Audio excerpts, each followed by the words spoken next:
Right. You know? Can we talk about the 6 small meals a day, or 9 or 12 versus the 3? So a lot of the 6 small meals a day leads back to the whole bodybuilding mentality, and they needed so many calories a day it wasn't even funny. To keep burning yeah, and keep going. exactly. Athletes especially, Yeah. they just need so many calories to keep going. So it makes sense for them to do 6 small meals a day because it's hard to just eat, 3 huge meals, especially when you have practice before, after. Or if you're training for like a marathon or something like that, then you need your pre and post exercise nutrition. 3 small. So let me just get clear. So there's a practicality to that when you have an activity level that's calling for, you don't have the time to eat a big meal and digest all that. So you eat a smaller meal so that you can do your activity and then come back and eat after that, Yes. right? Okay, so there's a But for the average Person. person who's not training for a marathon or triathlete, what do you think? For the normal person like that, 3 small meals a day should be able to do it. Okay.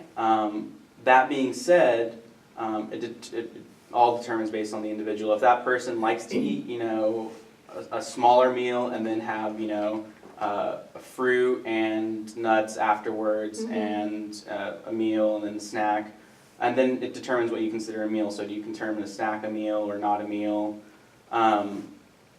Overall, instead of thinking about it as I'm going to have this many meals a day, I'd rather see it as, okay, this is my entire diet. I need to eat 8 servings of fruits and vegetables a day. I Okay. need to eat this many servings of proteins. I need to have this many servings of grains or complex carbohydrates. And generally, if I was to assign that person, I would say, here's what I would recommend you to do. So let's start off in the morning. What do you like to do in the morning? Oh, I like to have a big breakfast in the morning. Okay, let's have 2 pieces of fruit, maybe 2 eggs, and 2 pieces of whole wheat toast. And that gives them a big breakfast. It knocks out 2 of their fruit servings, a carbohydrate serving, and a protein serving. So they're good there. How do you, do you have time for lunch? No, I just like to eat something quick. Then you make them something quick that's based around that. And then you kind of fit it into where a person likes. And if a person just says, hey, I only like to eat breakfast, lunch, and dinner, well then they may have to have a bigger breakfast, lunch, and dinner.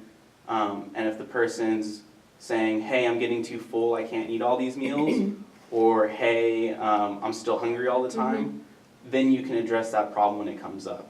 But the first thing I would say is to try something that works best for the person when they can eat, because that's what matters the most.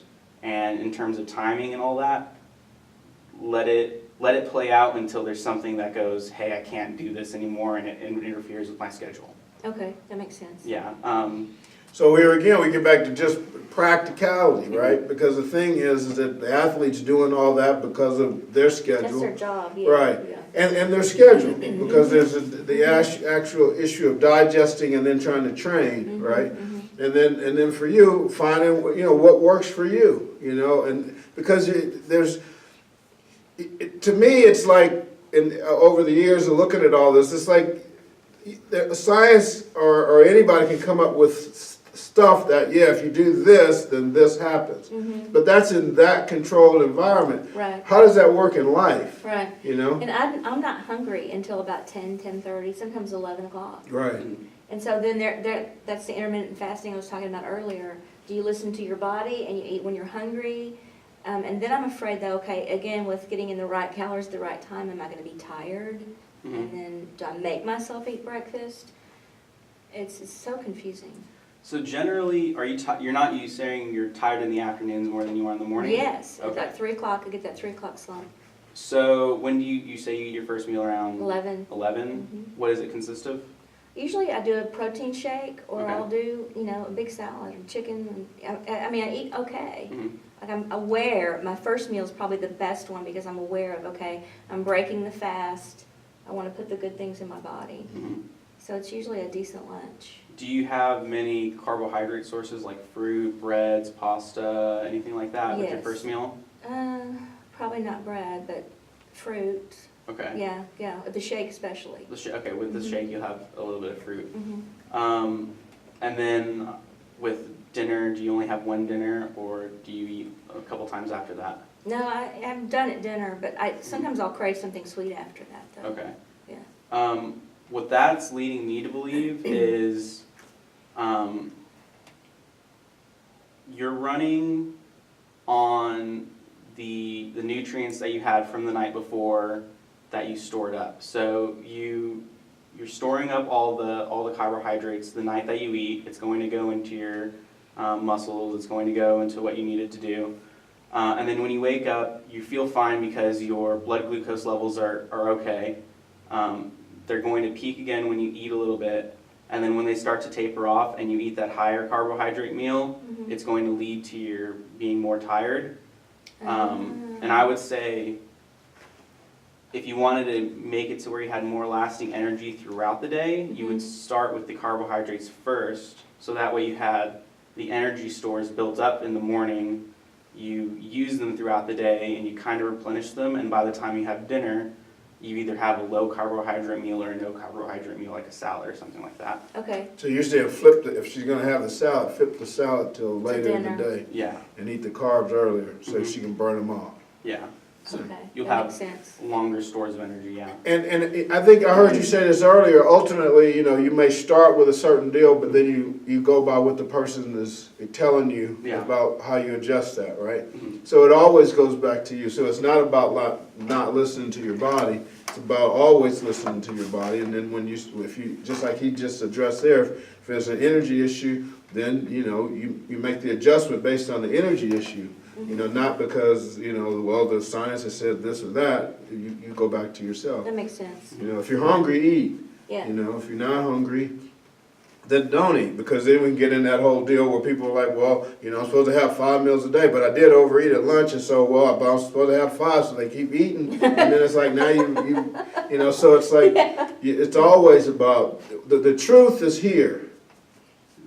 I think that's the takeaway from this. Right, Yeah. Is the listening to your body. Yeah. And how do you feel when you wake up in the mornings? right. Mhm. How do you feel when you're going to bed at night? Are you stuffed and miserable and then go to sleep on that? Or Right, you have time to digest before you go to sleep? right. Mhm. Yeah, if you don't feel well and you're always hungry, then why are you dieting in the first place? Right. Mm-hmm.